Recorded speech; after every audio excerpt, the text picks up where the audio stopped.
السلام علیکم دوستو، میں ہوں نثار دانش اردو چینل، آپ کا اپنا چینل، اردو ادب کا چینل۔ اس سے میں مخاطب ہوں۔ آج میر کے حوالے سے ایک اہم سوال کرنے میں جا رہا ہوں اور جواب بھی بتانے جا رہا ہوں۔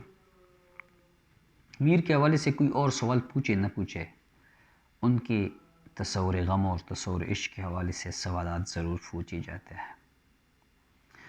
سوال ہے، میر کا تصور غم کیا ہے؟ میر کا تصور غم کے بارے میں بتائیں۔ میں نے بہت ساری کتابیں اس حوالے سے مطالعے کی ہے، شمس الرحمن فاروقی کی، جو میر پر بہترین انہوں نے ان کی شرح کی ہے۔ سر سہیل سے میں نے اس حوالے سے بات کی ہے، مجھے جو بتایا ہے سر نے، جمیل جالبی کی ایک دو کتابیں اس حوالے سے،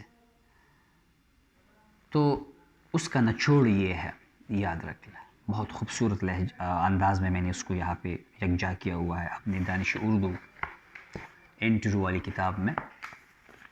میری کتابیں میں استفادہ کر لوں گا، کوئی کرے نہ کرے۔ میر کا غم تخیلی اور فکری ہے، اور یہی وہ وجہ ہے کہ اس نے وجہ سے میر زندہ ہے۔ کئی شعراء دب گئے لیکن میر نہیں دبا، کیونکہ اس نے غزل کو سوچنا سکھایا ہے۔ اسی طرح اس کا تصور غم میں بھی فکر کا عنصر داخل ہے۔ میر کا غم تخیلی اور فکری ہے، دنیا کا غم ہے لیکن آفاقی بھی ہے، ذات تک محدود نہیں ہے۔ اب ہم پانی کے غم کو لے لیں، اپنے اندر سموئے ہوئے ہے۔ یہی بنیادی فرق ہے۔ اگر کوئی فانی اور میر کے غم کے درمیان جو ہے بنیادی فرق بتانا چاہے تو یہ ہے کہ میر کا غم صرف اس کی ذات تک محدود نہیں، آفاقی ہے، فکر کا عنصر داخل ہے۔ فانی میں یہ چیزیں نہیں ہیں، اس کا جو تصور غم ہے وہ اپنی ذات تک محدود ہے۔ دوسری بات، میر کا جو غم ہے وہ قنوتیت پیدا نہیں کرتا، اگرچہ بہت سارے نقاد محققین نے اس کو قنوتی شاعر کہا ہے، لیکن اس کے مقابلے میں جو اور دلائل ہے کہ وہ قنوتیت یا قنوتی شاعر نہیں تھے یا نہیں ہے، تو اس کا غم جو ہے وہ قنوتیت پیدا نہیں کرتا۔ فانی کا جو غم ہے وہ قنوتیت کی طرف انسان کو لے جاتا ہے۔ یاد رکھ لیں، میر کا غم ہمیں آگے بڑھنے کا حوصلہ دیتے ہیں، بقول ڈاکٹر جمیل جالبی اور شمس الرحمن فاروقی۔ حالات کا مقابلے کرنے کا گر سکھاتے ہیں۔ اس کے ہوتے ہوئے میر کی شاعری میں توازن اور ٹھہراؤ نظر آتا ہے۔ یہ بہت بنیادی بات ہے جو میں نے بتا دیا۔ حالات کا مقابلے کرنے کا گر سکھاتا ہے، اس کا جو غم ہے وہ ہمیں مایوس نہیں کرتا، قنوتیت کی طرف نہیں لے جاتا، شکستگی کا احساس نہیں ہوتا اس کے غم میں، جیسے کہ فانی اور دیگر شعراء کے ہاں ہے۔ میر غم سے سرشار ہو کے اسے سرور اور نشاط بنا دیتے ہیں۔ کئی حوالے اشعار کے طور پر میں دوں گا۔ یہ باتیں ایک ادنیٰ سے طالب علم کی نہیں ہے، اس کے پیچھے بڑے بڑے محققین کی رائے موجود ہے۔ دو بڑے نام میں نے آپ کے سامنے رکھ دیے، خاص طور پر شمس الرحمن فاروقی۔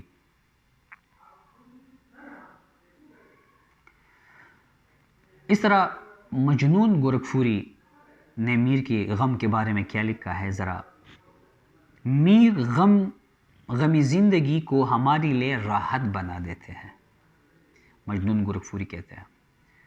وہ درد کو ایک سرور اور الم کو ایک نشاط بنا دیتے ہیں، مجنون گورکھپوری فرماتے ہیں۔ یہ کوٹیشن اس کی رجعیت کے لیے کافی ہے، میرے خیال میں مضبوط حوالہ ہے۔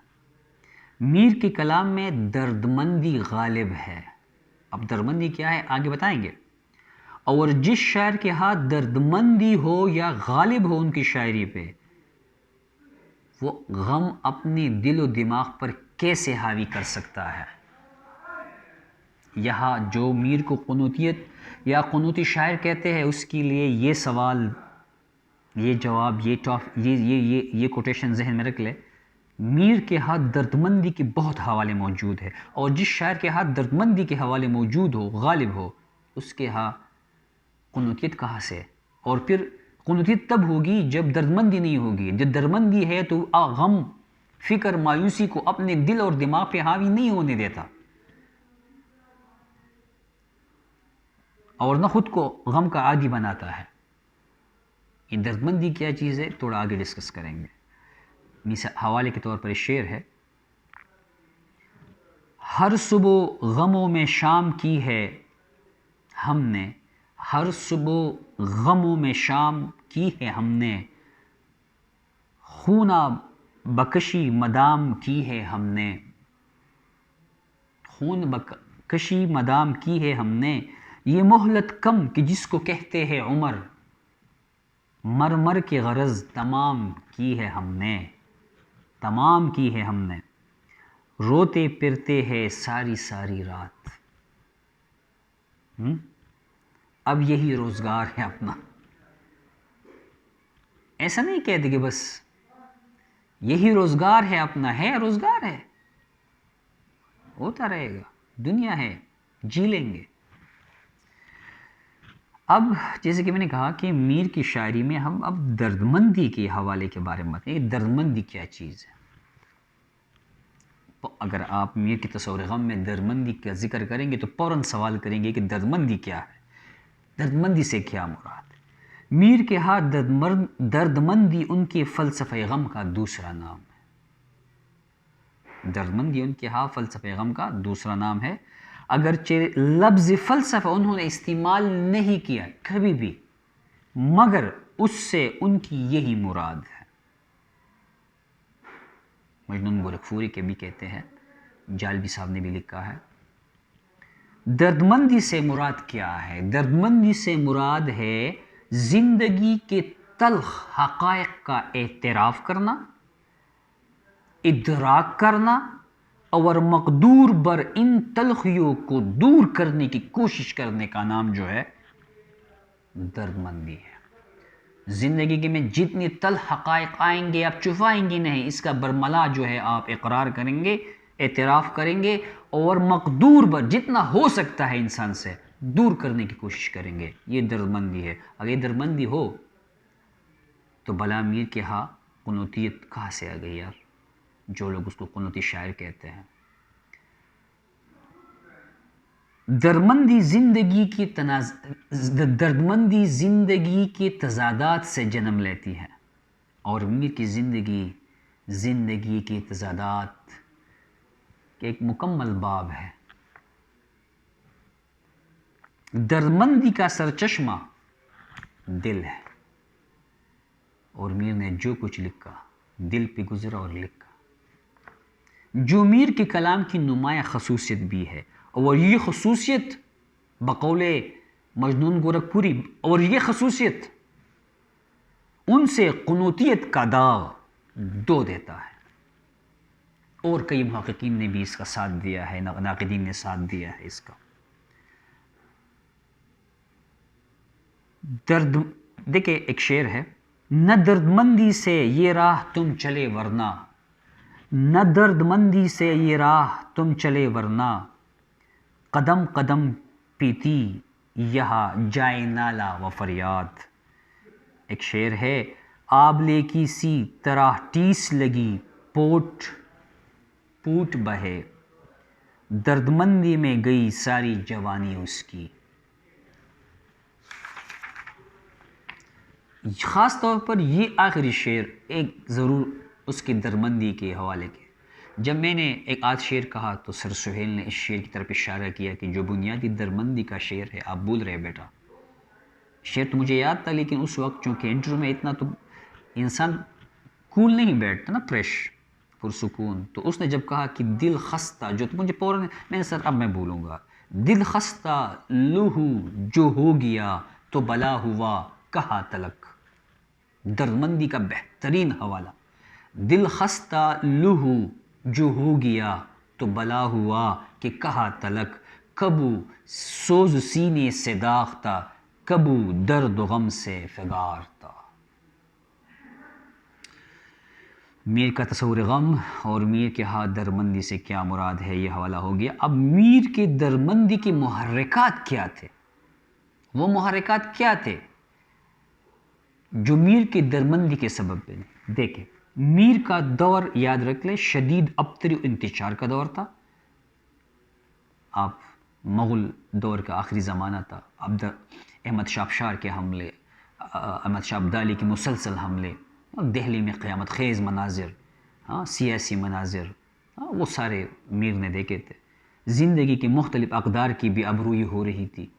دہلی کی تہذیب کی بھی ابرو ہو رہی تھی اس زمانے میں. انسان کی خون کی ارزانی، دنیا کی بے ثباتی اور خاص کر دہلی کی تباہی نے انسانوں کو بے حد متاثر کیا تھا. میر بھی دہلی کا باشندہ تھے، بچپن سے پلے بڑے تھے، وہاں پہ آئے تھے، جوانی وہاں پہ گزری، پھر بعد میں تو لکھنؤ چلے گئے تھے.